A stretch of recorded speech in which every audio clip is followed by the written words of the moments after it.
Hello folks, welcome to Unidentified. I am Lindell. This is my special guest, Fred Holsworth. Did I get that right? You got it. You got it. He is our railroad expert. You folks that watch the K-File should be used to him by now. Anytime I talk about the railroads, I like to have him on because he knows. He was a railroad cop for a while, and he knows the ins and outs of the railroads, and we're going to be talking about a very interesting case here today. This is West Canary Street in Dunn. Okay, Dunn is a small town. It's got less than 10,000 people in it. It's in Harnett County. You ever been down that way? Yes. Okay. We didn't cover it out of Rocky Mount. That was covered by, at Fayetteville, but yeah. Gotcha. We go down there. It's a nice little place. There used to be a really good restaurant. I can't remember the name of it, but it was a barbecue place. I remember every summer when we went to the beach, we'd always stop halfway there, eat there. All right, so here's a map of Canary Street that I just showed you. And what I want folks to pay attention to, if you see where West Canary Street dead ends, right, there's them bars that's running along there, that's railroad tracks. You see that, where West Canary comes and it dead ends? Go show the satellite photo. Okay, so now you can kind of see the railroad tracks better. West Canary comes down, it dead ends. You walk over, those railroad tracks are kind of raised up on a, like an embankment or whatever. So you cross West Canary Street, you walk right there like a few feet through the woods, and you're at the railroad tracks, right? So at 2:45 on April 5th, 2004, train stopped right in the middle of the night, right? So call went out. I spoke to Captain Robert Jenkins, who still works he worked there then.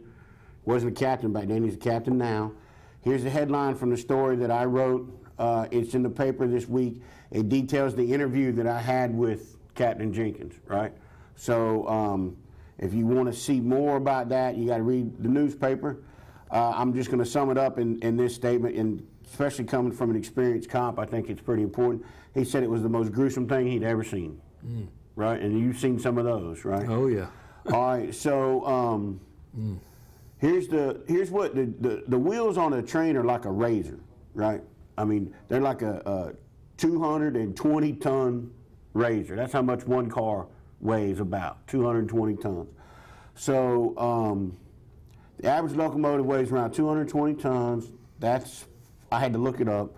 That's 480,000 pounds, right? Right. The gentleman that we're talking about today, he weighed 111 pounds. So you take 480,000 pounds versus 111 pounds, and you can imagine how that's going to come out. Yeah. So this gentleman walked down Canary Street, walked through that little patch of woods that we talked about, walked right up on the railroad tracks and laid down. The train was coming. The guy, the engineer saw him, but Fred, you can't stop.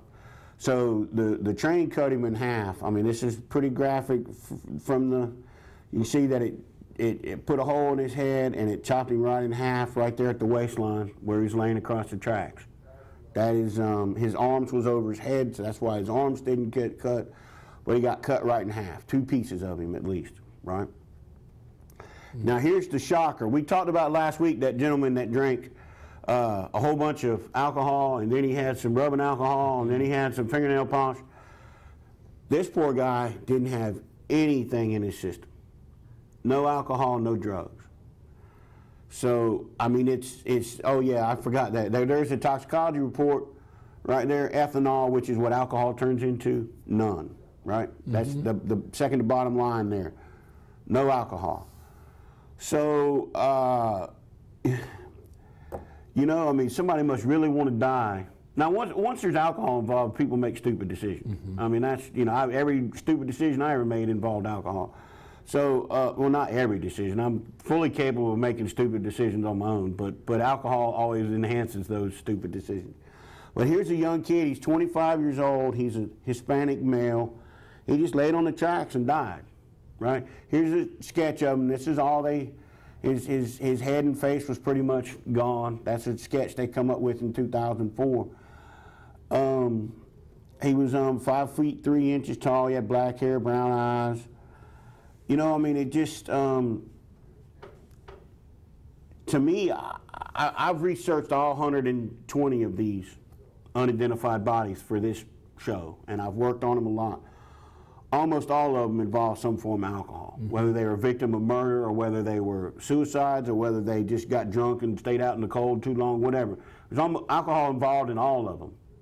But yet here's this kid that just decides, I've had enough, and he goes and lays down in front of railroad tracks. The conductor saw him.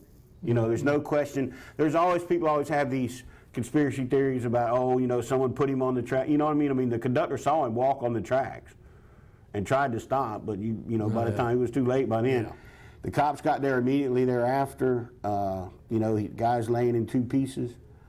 I mean, I wanted you here, Fred, because we were talking about this last week or the week before, and you said, you know, folks, this studio is on the campus of Wesleyan College in Rocky Mount. Right across the street is the railroad tracks. You said that the worst thing you'd ever seen was right across the street, right? That's right. It was August 1978. Captain and I were in the office and standing right by the radio, and we heard the train crew say they saw a motorcycle approach the crossing, but then they didn't see him.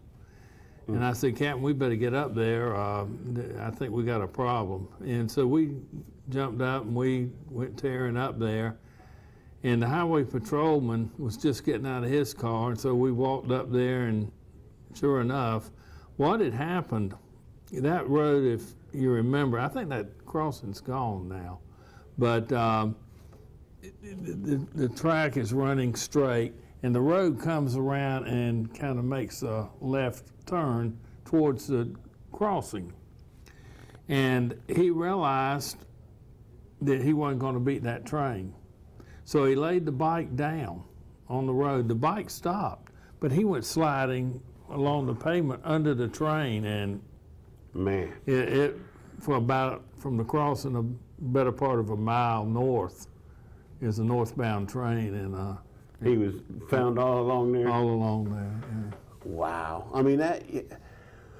Yeah. I mean that. Who's the air conditioner people or whatever their logos? It's hard to stop a train or nothing to stop a train. I mean, train air conditioning. Yeah. I mean, it is. It's a bad way to go, right? It is.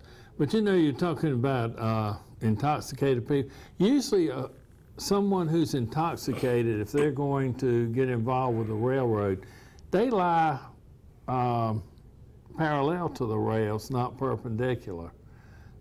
Because the rails, it's kind of like a bed. Right. It keeps them from rolling one way or the other, and they feel kind of safe. Until the train comes along. Until the train comes along. And then, you know, that can have bad... So this guy, like you said, he laid down to where he basically laid his waist over the top of that track. Yeah. Because, I mean, he was ready to go.